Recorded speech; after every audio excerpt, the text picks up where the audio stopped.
G'day, Professor Joseph Drew.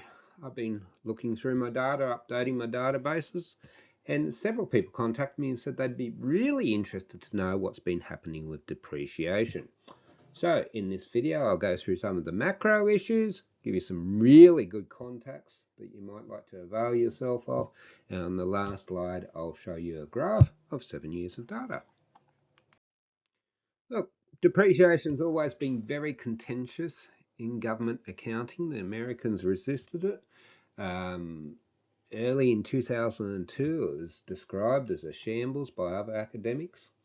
And a lot of people still don't understand what it is. They think it's some magical, imaginary figure. We've had a local government minister here say that. You've had I think it's your state premier in Queensland more or less say that. It's very concerning. Now, in the good old days, we had cash accounting, and if you built a long life enduring asset, the whole expense was done that year. All depreciation is doing is allocating the depreciable amount of a long life asset over the expected life of the asset instead of expensing it all in the 1 year. On the left hand side there, I have a copy of the appropriate accounting standards from the Australian Accounting Standards Board. What some of these ministers and premiers don't understand is you can't just change the accounting rules because you don't like them. They're law, they're backed up by law, and they're linked to the International Financial Reporting System. So it's not something you can change as a minister or a premier. If you're wanting to change things like that, you need to run for federal parliament. Now, we'll say there's some countries that do accrual accounting, depreciation and accrual accounting differently to us. For instance, in Austria, they have both cash accounting statements and accrual accounting statements. They issue both sets of the statements.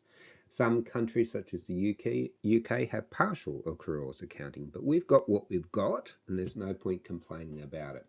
The bigger problem is what we've been doing with our central auditing and what we've been doing with some strange interpretations of the Australian accounting standards. So, as I've said in previous videos, most states, the ministers in their enlightened state have decided to replace competitive markets with monopolies. And any economist will tell you that when you do that, quality will go down and costs will go up, and that's precisely what has happened. You know, after all, auditors, whether they are the central auditor or an accounting firm or an independent auditor, they all have to do the same quality of work because they're all regulated by the Australian Audit Board and the Australian Auditing Standards. And what's really interesting is a lot of these central auditors farm out the work anyway. So certainly in New South Wales, a lot of the local governments are having precisely the same person turn up as used to turn up from an accounting firm, yet they're paying considerably more because they pay the money to the AG, they keep some of the money and then farm off some of the work. So it's never a good idea to replace competitive markets with monopolies. That's what we've done. It's really interesting the political ideology of some of these governments that have done this. It's not normally something you'd associate with conservative governments wanting to establish a government monopoly. But never mind. I've been big on this issue. I've been big on the issue of the red fleet. So in New South Wales, we've got the Auditor General insisting that councils depreciate items they can't possibly be controlling, that just don't belong on their books. One of my companions in this battle has done some excellent work is Local Government Solutions.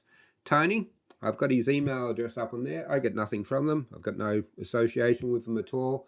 But if you're not getting his monthly newsletter, and it doesn't matter whether you're from New South Wales or not, doesn't matter whether you're using his software or not, if you're not getting his monthly newsletter, you're absolutely mad. There's an awful lot of good information in there. I read it avidly every month, and I'd be lost without it. So his email address is up on there, and I suggest that if you're a GM or a CFO and you're not getting it, subscribe to it. So all this background information is important because it explains what's been happening over the last 7 years. So like all my graphs, I've plotted here the median. That's the best measure of central tendency. That's the middle number if you put it in ascending order. But I know most of you like the average or the mean. So that's the dark blue line there. Add up all the numbers divided by the number of councils. And what we're looking at here is year-on-year percentage change in depreciation accruals, going back 7 years worth of data. I've also included quartile 1 here, 25% of councils below that, and quartile 3, 25% of councils above that. Quite different results for rural and urban councils. I haven't included it in this video because people don't seem to be interested in it.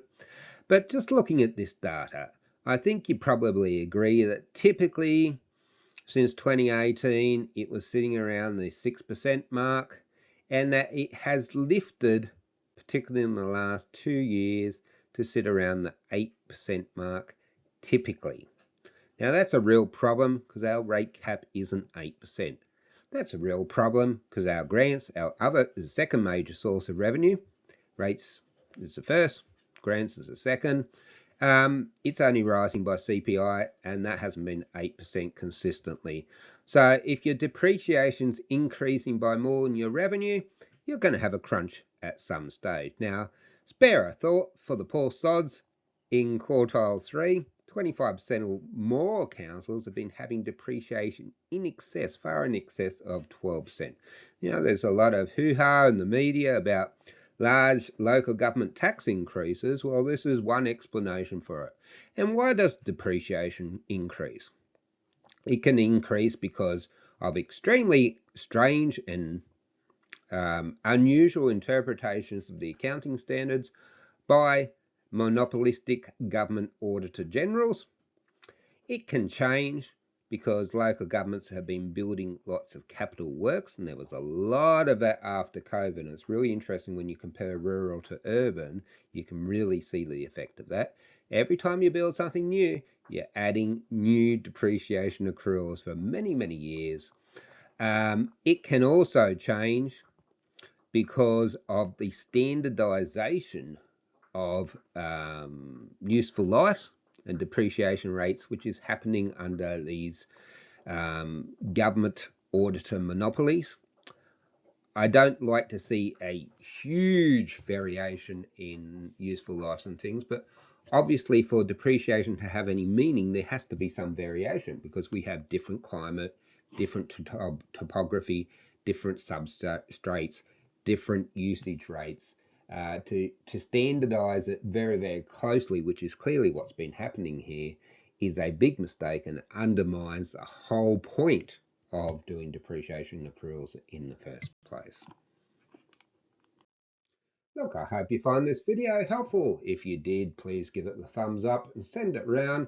I've only got one angle here, to help people. I'm not trying to achieve anything else. If you believe, like me, that local government can be helped by getting good access to good facts, reliable facts, and starting conversations, then please help me by subscribing, flicking on, all those things. Thank you very much for your time. Goodbye.